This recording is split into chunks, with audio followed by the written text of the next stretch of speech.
Om Swastiastu. Halo semuanya, perkenalkan nama saya Igusti Kade Holindia Rejanti, mahasiswi program studi D3 Akuntansi, jurusan Akuntansi Politeknik Negeri Bali. Pada kesempatan kali ini, saya akan membahas mengenai kekerasan seksual terhadap perempuan, khususnya yang terjadi di Indonesia. Adapun bahasan pada topik kali ini yakni yang pertama, definisi kekerasan seksual, kemudian bentuk-bentuk kekerasan seksual, kemudian penyebab terjadinya kekerasan seksual, kemudian kaleidoskop kasus kekerasan seksual, dan yang terakhir, upaya pencegahan untuk mencegah terjadinya kekerasan seksual. Lalu, apa sih sebenarnya yang dimaksud dengan kekerasan seksual? Kekerasan seksual merupakan setiap tindakan, baik ucapan ataupun perbuatan, yang dilakukan seseorang untuk menguasai atau memanipulasi orang lain serta membuatnya terlibat dalam aktivitas seksual yang tidak dikehendakinya. Lalu, apa saja bentuk kekerasan seksual? Menurut Komnas Perempuan, ada 15 bentuk kekerasan seksual. Yang pertama, pemerkosaan, yakni serangan pada bagian seksualitas seseorang dengan cara kekerasan, ancaman, ataupun paksaan. Kemudian ada pelecehan seksual, yakni tindakan seksual melalui kontak fisik maupun non-fisik yang mengarah ke seksualitas korban. Kemudian ada eksploitasi seksual, yakni aksi penyalahgunaan kekuasaan untuk tujuan kepuasan seksual atau keuntungan lainnya. Kemudian ada perbudakan seksual, yakni aksi penguasaan terhadap tubuh korban sehingga pelaku merasa memiliki hak atas tubuh korban.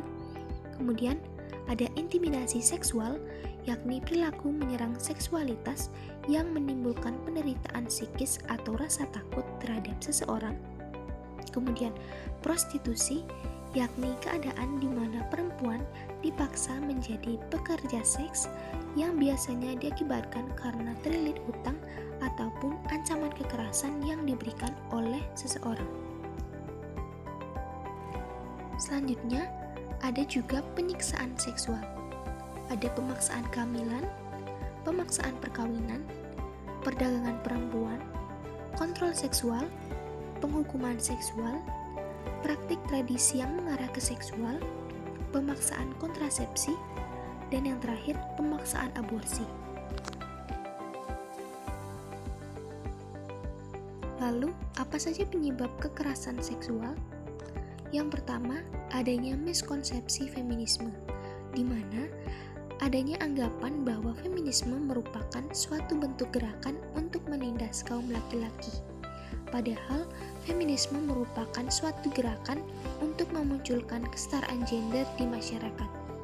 Akibatnya, saat ini masih terjadi ketidaksetaraan gender yang memungkinkan akan timbulnya kekerasan seksual di masa depan.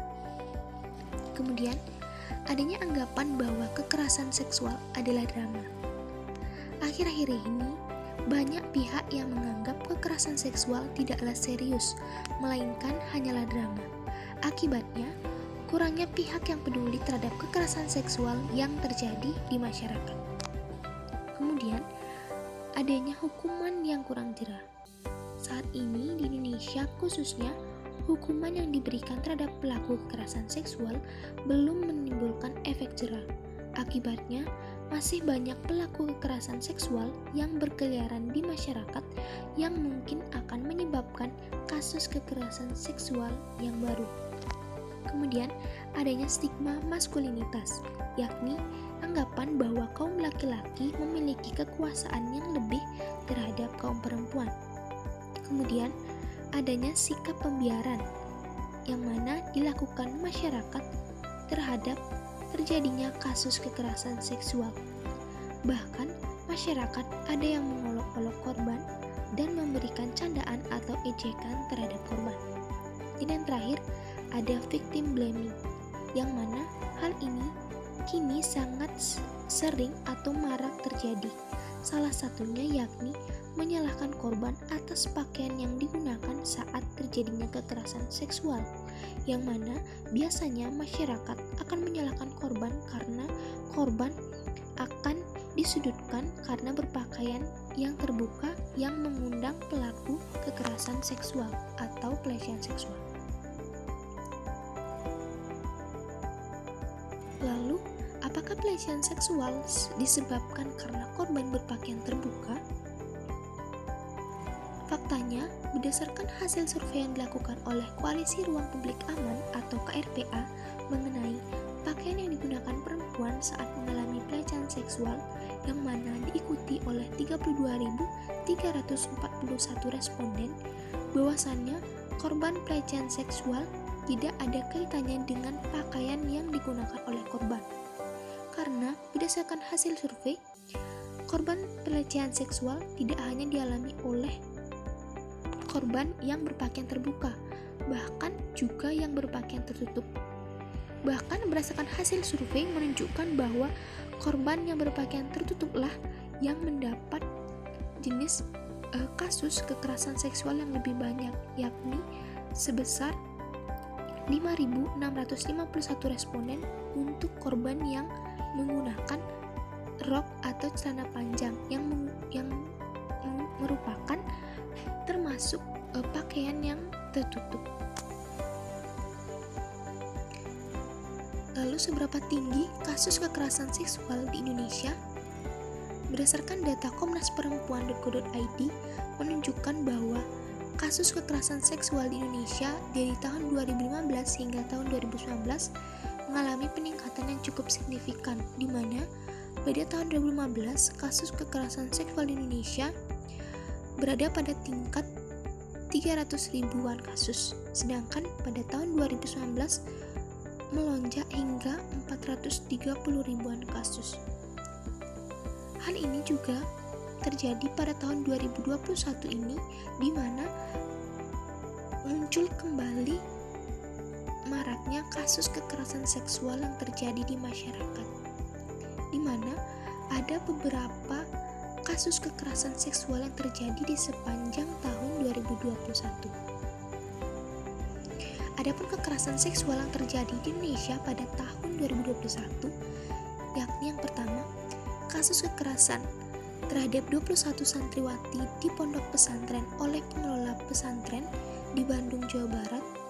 Kemudian pelecehan yang dilakukan oleh dosen Universitas Negeri Jakarta. Kemudian pelecehan yang terjadi di KRL jurusan Jakarta Cikarang yang mana direspon tidak acuh oleh admin Twitter. Kemudian kasus kekerasan seksual oleh ayah kandung terhadap 3 anak kandungnya di Luwu Timur, Sulawesi Selatan. Kemudian ada pelecehan oleh dosen Universitas Negeri Riau, dan masih banyak kasus kekerasan seksual lainnya yang terjadi di masyarakat dan juga di lingkungan kampus. Lalu, apa yang dapat kita lakukan untuk mencegah terjadinya kekerasan seksual? Berikut upaya yang dapat kita lakukan untuk mencegah terjadinya kekerasan seksual. Yang pertama, bersikap tegas dan berani memberikan teguran terhadap pelaku kekerasan seksual. Kemudian, bekali diri dengan pengetahuan bela diri yang mana sangat berguna ketika kita mengalami upaya tindakan kekerasan seksual. Kemudian, edukasi pendidikan seksual khususnya kepada anak sejak dini agar anak memiliki pengetahuan seksual sedari dini. Kemudian, bekali diri dengan perlengkapan perlindungan diri, salah satunya yakni semprotan merica yang mana sangat berguna untuk pertahanan diri dari tindak kejahatan. Kemudian, bantu korban pelecehan seksual agar korban merasa terlindungi. Dan yang terakhir, jangan takut speak up akan kebenaran terjadinya kekerasan seksual. Dan bila perlu, laporkan kepada pihak yang berwenang atau pihak yang berwajib untuk mencegah timbulnya kasus kekerasan seksual lainnya. Nah, berikut saya akan tampilkan video edukasi mengenai stop kekerasan seksual yang dipublikasikan oleh Kementerian Pendidikan dan Kebudayaan Republik Indonesia. Berikut cuplikannya.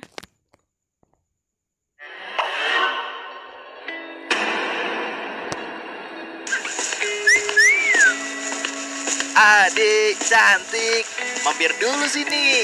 Minta nomor teleponnya dong.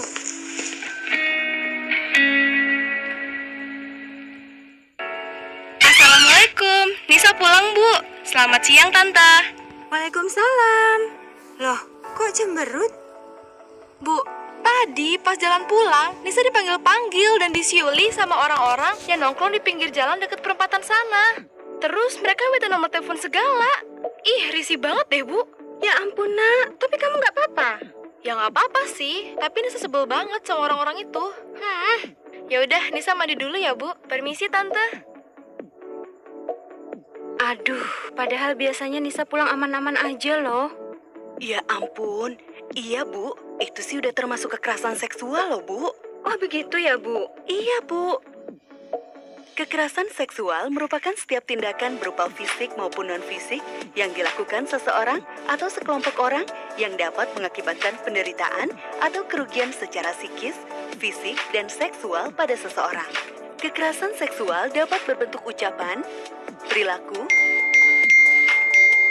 dan tindakan seksual yang dilakukan tanpa persetujuan korban. Tahukah kamu, ada 46.698 kasus kekerasan seksual yang terjadi sepanjang tahun 2011 hingga 2019? Kekerasan seksual dapat terjadi pada siapa saja. Bila kekerasan seksual terjadi pada dirimu atau orang lain di sekitarmu, ini yang harus kamu lakukan. Meminta bantuan kepada orang yang kamu percaya. Melaporkan kepada pihak berwajib dengan didampingi orang atau perwakilan dari lembaga terpercaya. Kamu juga dapat menghubungi lembaga sosial masyarakat sesuai kebutuhanmu. Dan cari tahu lebih lanjut seputar kekerasan seksual, serta menyebarkan informasi sebanyak-banyaknya dengan #GerakBersama di media sosialmu. Cegah sejak dini dengan mengajarkan pendidikan seksual sesuai usia anak dan menanamkan nilai karakter profil pelajar Pancasila. Mari gerak bersama dan wujudkan lingkungan rumah, sekolah, dan masyarakat yang aman dari kekerasan seksual untuk semua.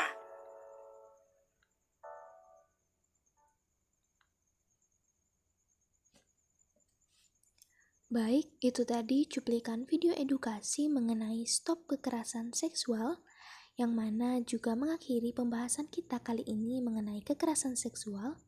Semoga pembahasan tadi dapat memberikan informasi kepada teman-teman semua. Terima kasih atas perhatian teman-teman semua. Saya akhiri dengan Paramasanti. Om Santi Santi Santi Om. Terima kasih.